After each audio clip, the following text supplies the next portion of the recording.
এই দুষ্টু, শার্ট খুলছো কেন? বেবি, আরেকবার প্লিজ। আর না, আমি ক্লান্ত। আর আমি কি পালিয়ে যাচ্ছি নাকি? আগে তো করিনি কোনোদিন, তাই এক্সপিরিয়েন্স নেই। আমি আসি। আমাদের গল্পগুলো যদি ভালো লেগে থাকে তাহলে আমাদের চ্যানেলটি সাবস্ক্রাইব করে পাশে থাকবেন। ধন্যবাদ। আর আমি প্রিয়াঙ্কা। আমাদের গল্পগুলো যদি ভালো লেগে থাকে, অবশ্যই আমাদের চ্যানেলকে সাবস্ক্রাইব করে পাশে থাকবেন। আর হ্যাঁ, ভিডিওটি সম্পূর্ণ শুনবেন। জামা খুলো না, আমার কেমন লাগছে। কেমন লাগছে? আগে তো করিনি কোনোদিন, তাই এক্সপিরিয়েন্স নেই। আমি মনে হয় এগুলো নিয়েই থাকি। আজকে না করলে হয় না? আজ আমাদের বাসর রাত, আজ ইয়ে করতেই হবে। আমি চোখ বন্ধ করে আছি, তোমার যা করার করো, আমি কিছু বলবো না। ওরে আমার লজ্জাবতী, আজ সব লজ্জা দূর করে দেব। আমার শাড়ি খুলছো কেন? আদর করব তাই। তুমি এত শয়তান কেন? 10 বছর আগে আজ রাফসানের জন্মদিনের অনুষ্ঠান। জন্মদিনে কম বেশি সব আত্মীয় স্বজনরাই এসেছে, কিন্তু একজনের উপস্থিতি রাফসানকে অনেক বেশি ভাবাচ্ছে। আর সেটা হলো ওর চাচাতো বোন নুহা। দেখতে পরীর মতো, কিন্তু ব্যবহার রাক্ষস রানী কটকুটির মতো। কিন্তু সেটা সবার সাথে না, শুধু রাফসানের সাথে। রাফসানকে দেখলেই যেন শয়তান ওকে নিজের সব শয়তানি দিয়ে দেয়। আর রাফসানকে জব্দ করার 101টা ফর্মুলা যেন ওর মাথায় সব সময় ঘুরপাক খায়। রাফসানকে জব্দ করার জন্য ও যে কোনো কিছুই করতে পারে, হোক সেটা ড্রামা বা কেলেঙ্কারি। অনুষ্ঠানে সবাই রাফসানকে গিফট দিচ্ছে আর রাফসান নিচ্ছে। তখনই রাক্ষস রানী মানে নুহা হাজির। এই নোহা, সামনে দাঁড়িয়ে পড়লি কেন এভাবে? কি মতলব নিয়ে এসেছিস? কেন কেন? আমার আবার কি মতলব থাকবে? তুমি নিজেই আমাকে নিয়ে কত শত মতলব করে বেড়াস, তুই ভালো করে জানিস। আমার মাথা খাবি না, বল কি জন্য এখানে এসেছিস? গিফট দিবি নাকি? হ্যাঁ, আমার বইয়ে গেছে গিফট দিতে। ঠ্যাঙা দেবো তোকে। ঠ্যাঙ্গা আবার কি? ঠ্যাঙা মানে ঠ্যাঙা। তোকে বুঝতে হবে না, তোর বয়স হয়নি। নিজে যেন কত শত বৎসরের বুড়ি, এমন একটা ভাব। দেখ, তোর সাথে তর্ক করা আর কোষ্ঠকাঠিন্যের রোগীর পায়খানা পরিষ্কার করা সমান ব্যাপার। সি, এইগুলো কোনো উদাহরণ? আর এটার মানে কি? হাদারাম, তোকে বুঝতে হবে না। এখন এটা বল যে কি কি গিফট পেয়েছিস। অনেক কিছুই তো পেয়েছি, সব তো তোর সামনে রাখা আছে, তো জিজ্ঞেস করার কি আছে? এমন করে কথা বলছিস কেন? একটু ভালোভাবেও তো বলতে পারিস। আমাকে দেখে কি তোর একটুও মায়া দেওয়া হয় না? রাফসান মনে মনে ভাবলো যে না, মেয়েটার সাথে এভাবে কথা বলা ঠিক হয়নি। বল কি দেখতে চাস? খেলনা পেয়েছি অনেকগুলো, আর কয়েকটা রিমোট কন্ট্রোল গাড়ি আর একটা ঘড়ি পেয়েছি। ওই যে, ওইটা কি? এটা একটা পুতুল, কে যেন দিয়ে গেছে। তোর তো এটা লাগবে না, এটা আমাকে দিয়ে দে। আরে শখ কত! এটা আমার ছোট বোনের জন্য রেখেছি, ওর আবার পুতুল অনেক পছন্দ। এর মানে তুই আমাকে নিজের বোন ভাবিস না? আরে আরে, কান্না করছিস কেন? তুই অনেক পচা, তোর সাথে কোনো কথা নেই, যা। নুহা এগুলো বলে চলে গেল। আর রাফসান পড়ে গেল মহা টেনশনে। কারণ ওই মেয়ে যা সাংঘাতিক, ওকে শুলিতে পর্যন্ত চড়াতে পারে। একটু পরে সবার সাথে যখন কেক কাটতে যাবে, তখন নুহা আবার আসলো। এসে রাফসানের আম্মুর কাছে কানে কানে কি যেন বলতে লাগলো। ও ঠিক শুনতে পাচ্ছিল না যে কি বলছে, কিন্তু কিছু একটা সাংঘাতিক হবে সেটা ও জানে। আম্মু ওর কথায় রাফসানের দিকে আসলো। তুমি এত দুষ্টু হলে কবে থেকে নুহা? তোমার কাছ থেকে একটা পুতুল চাইলো আর তুমি সেটার জন্য ওর কাছ থেকে টাকা চাইলে? রাফসান যেটা ভাবছিল সেটাই হয়েছে। ও জানতো যে ওকে বাঁশ খাওয়াবে। আম্মু মিথ্যা কথা বলছে। আমি কিছুই বলিনি, ওকে শুধু বলছিলাম যে। থাক, আর বলতে হবে না। নুহা, এইদিকে আসো মামনি।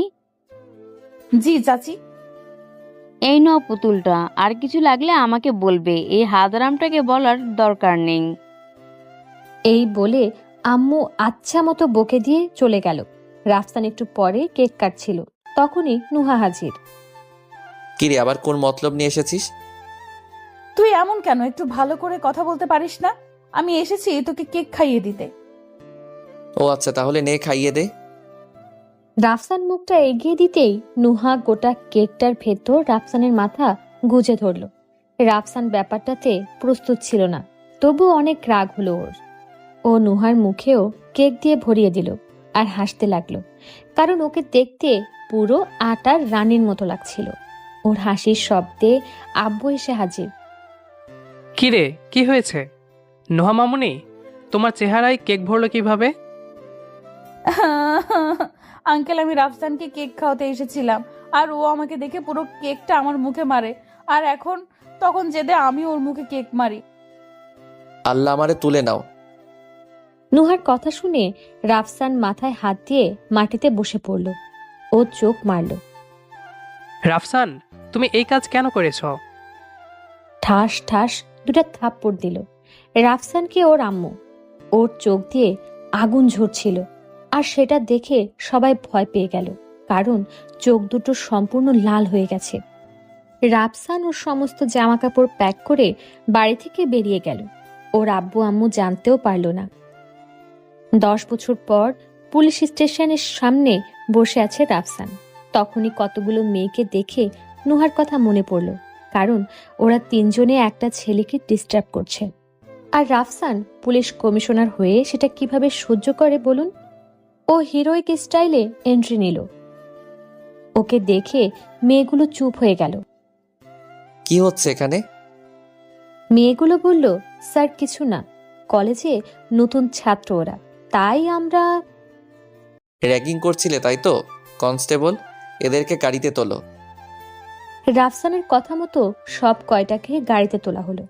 রাফসান যাওয়ার আগে বলে গেল যাতে ওদের কিছুক্ষণ পরে ছেড়ে দেওয়া হয়, কারণ মেয়ে মানুষ, মান সম্মানের ব্যাপার। আর আপনারা ভাবছেন তো যে রাফসান পুলিশ কমিশনার হলো কিভাবে? তাহলে শুনুন। বাড়ি ছেড়ে যাওয়ার পর ওর এক বন্ধুর বাড়িতে গিয়ে ওঠে। ওর বন্ধুর বাবা ওকে নিজের ছেলের মতো মানুষ করে, কারণ ওনার একটাই ছেলে যার মা নেই। সন্ধ্যাবেলা রাফসানকে একটা কলেজের গেস্ট হিসেবে ইনভাইট করা হয়েছে। কলেজের গেট দিয়ে 3টা পুলিশের গাড়ি ঢুকছে। 3টাতেই সাইরেন বাজাচ্ছে, আর সাইরেনের শব্দে সবাই নজর এখন গাড়িগুলোর দিকে। রাফসান গাড়ি থেকে হিরোইক স্টাইলে নামলো, আর ওর গার্ডরা ওর পেছনে পেছনে আসছে, আর ওর সামনের দিকে যাচ্ছে। কলেজের ছাত্রছাত্রীরা 2 সাইডে সারি করে দাঁড়িয়ে ওর জন্য গেট বানিয়ে দিয়েছে, আর তার মধ্যখান দিয়ে হেঁটে যাচ্ছে ও। কলেজের টিন সহ সকলে মিলে ওকে স্টেজে ফুলের তোড়া দিয়ে বরণ করে নিল। চেয়ারে বসার জন্য অনুরোধ করা হলো। এখানে আজকে কলেজের ছাত্র ছাত্রীদের মধ্যে একটা সাংস্কৃতিক অনুষ্ঠানের আয়োজন করা হয়েছে। একে একে অনেককে ডাকা হলো, সবাইকে দেখলাম, কিন্তু হঠাৎ করেই মাইকে একটা নাম ডাকা হলো, যেই নামে সাউন্ড সোজা রাফসানের কানে এসে বাড়ি খেতে লাগলো, কারণ নামটি ছিল নুহা। নুহা নাম শুনে ওর বিপি মানে ব্লাড প্রেশার বেড়ে গেল, আর রাফসান আফরিয়ালকে দেখার জন্য চারিদিকে তাকাতে লাগলাম, কারণ রাফসানের বদলা নিতে হবে। নুহা স্টেজে উঠছিল, আর নূপুরের আওয়াজ ঝনঝন ঝন বাজছিল। এবার ওর মুখটা দেখতে পেল। শত্রু হলেও চেহারা খারাপ না, বরাবর আগের মতো, মানে পরিমার্কা চেহারা। ও মনে মনে এগুলো ভাবছিল। তখনই মনে পড়ল এ তো রাফসানের শত্রু, আর ও ওর প্রশংসা করছে কেন? ওর চেহারা কুমার্কা। নুহার চেহারা দেখে একটা সুন্দর প্রতিশোধ নেওয়ার উপায় বের করলো। সে তো ভালোই নাচতে পারে। নুহা অনুষ্ঠান শেষে নুহা বাড়ি যাচ্ছিল, ঠিক তখনই ওকে নিয়ে রাফসান নিজের বানানো প্ল্যানটা কাজে লাগাতে লাগলো, আর সেটা হলো ওর লাইফ হেল করা। নিজের হ্যান্ডসাম চেহারার সৎ ব্যবহার করে নুহার ফোন নাম্বার জোগাড় করলো। নুহা বাড়িতে চলে গেলে রাফসানও বাড়িতে চলে গেল। কিছুদিন পর আফরিয়েল একটা রাস্তা দিয়ে হেঁটে কলেজে যাচ্ছিল। তখনই কিছু বাজে ছেলেরা ওর পিছু নিল। ছেলেগুলো ওর পিছু নিচ্ছিল সেটা আফরিয়াল জানতো না। কি ম্যাডাম, একা একা এই রাস্তা দিয়ে হেঁটে যাচ্ছেন? আমরা সঙ্গ দেব নাকি? এই আপনারা আমার পিছু নিচ্ছেন কেন? আরে ম্যাডামের চেহারার মতো গলাটাও দেখি ভারী সুন্দর।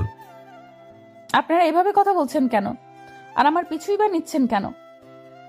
আপনাকে একটু আদর করতে চাই। আমি কিন্তু পুলিশ ডাকবো। ওমা, ভয় পেয়েছি রে, পালা সবাই। কি ভেবেছেন আমরা পুলিশের নাম শুনলে পালিয়ে যাব? নাম শুনলে পালাবি, না দেখলে নিশ্চয়ই পালাবি। কে বে তুই? তোদের বাপ বলে গান পিস্তলটা বের করে ওদের দিকে তাক করে একটা ফায়ার করলাম। গুলির আওয়াজে আর ওর পেছনে পুলিশের গাড়ি দেখে ওরা বুঝতে পেরে গেছে যে পুলিশ, তাই কোনো দিকে না তাকিয়ে দৌড় লাগালো যান বাঁচানোর জন্য। কিন্তু ওর সাথের পুলিশেরা সবাই ওদের ধরে ফেলল। নুহা এসে রাফসানকে জড়িয়ে ধরল। মেয়েটা ভয় পেয়ে গেছে। এখান দিয়ে রাফসান এখন না গেলে ওর কি হতো আল্লাহই জানে। যাক, মেয়েটাকে মানে নুহাকে ওর বাড়িতে ছেড়ে দিয়ে আসি, আর এই সুযোগে আমার বাড়ি মানে পুরনো বাড়ি থেকে ঘুরে আসি। নুহাকে নিয়ে ওদের বাড়িতে যাচ্ছে রাফসান।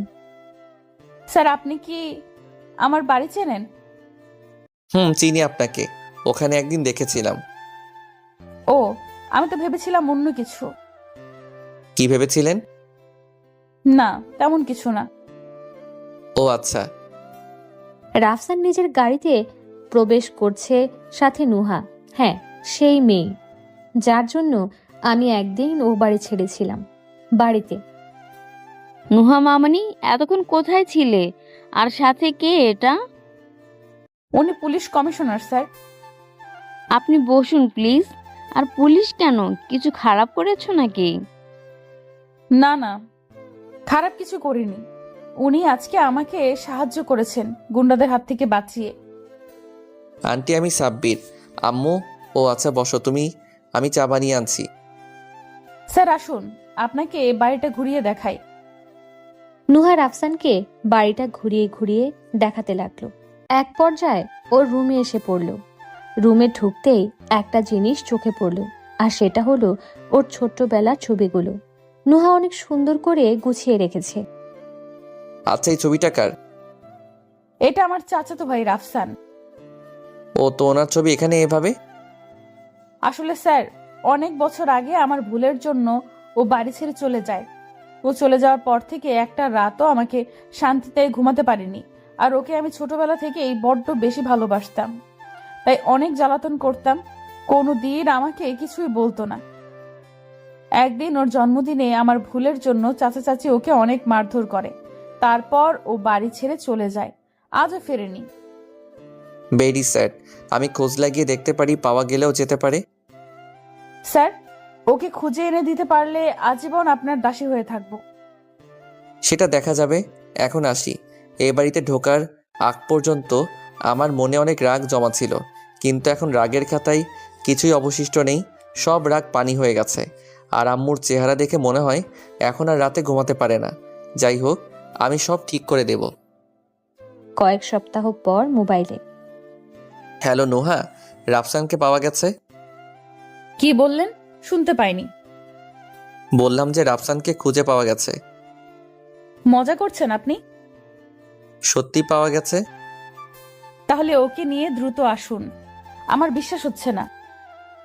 আসবো, কিন্তু রাফসানের একটা শর্ত আছে, না হলে ও আসবে না। কি শর্ত? রাফসান এসে যেন বাড়িতে কাজীকে দেখতে পায়, আর বাড়িটা যেন বিয়েবাড়ির মতো সাজানো থাকে। কেন? এগুলো আবার কেন? কারণ সে তোমাকে বিয়ে করতে চায়। সত্যি বলছেন আপনি? ও আমার প্রতি রেগে নেই? হ্যাঁ, রেগে নেই। আমি যা বললাম তাই করো। আমি ওকে নিয়ে আসছি। আমি হয়তোবা আসবো না, শুধু রাফসান যাবে। আচ্ছা, তবে আপনি আসলে খুশি হতাম। রাফসান নুহাকে আচ্ছা বোকা বানালো। নুহা জানে না যে এই সাব্বিরই ওর রাফসান। বাড়ির সামনে পৌঁছে গেছে নুহা। হয়তোবা ভেতরে পুরো বাড়িটা বিয়ে বাড়ির মতো সাজানো হয়েছে। বাড়ির বাইরে বসে আছে রাফসান একটা গাড়ি নিয়ে। ভেতরে ঢুকবে এখনই। রাফসান ভেতরে গেল মাস্ক পরে, যাতে কেউ চিনতে না পারে। ওর আম্মু আব্বু দূর থেকে দাঁড়িয়ে কান্না করছে। কাছে আসার সাহস নেই। রাফসান ইশারায় কান্না করতে মানা করলো। বাসর ঘরে রাফসান ঢুকে দেখলো নুহা কোণে সেজে বসে আছে। রাফসান লাইট জ্বালালো আর নুহা ঘোমটা দেয়া অবস্থায় রাফসানকে সালাম করলো। রাফসান মাস্ক খুলল, কিন্তু দেখে কিছুই বলল না, একটা হাসি দিল। ব্যাপারটা বুঝলো না, এই মেয়ে তো ওকে চেনে না, তাহলে এত সহজে মেনে নিল কি করে? কি ভাবছো আমি এত সহজে মেনে নিলাম কিভাবে? আমি আগে থেকেই জানতাম যে তুমিই রাফসান, শুধু দেখছিলাম তুমি কি কি করতে পারো। ওরে বাটপার! আমি বাটপার না, তুমি বাটপার, চোরের উপরে বাটপার। এখনো তো কিছুই চুরি করিনি, এখন করব। এই দুষ্টু, শার্ট খুলছো কেন? আদর করব তাই। ইস না। চুপ, কেউ শুনে ফেলবে তো। বর্তমানে বেবি, আরেকবার প্লিজ। আর না, আমি ক্লান্ত। আর আমি কি পালিয়ে যাচ্ছি নাকি? কালকে হবে, আজকে ঘুমাই। তোমাকে ঘুমাতে দিলে তো ঘুমাবা। বাকিটা আপনাদের না জানলেও চলবে, সেটা একটা বড় ইতিহাস। প্রতিদিন ভালোবাসার নতুন নতুন গল্প পেতে চ্যানেলটি সাবস্ক্রাইব করে পাশে থাকা বেল বাটনে ক্লিক করুন।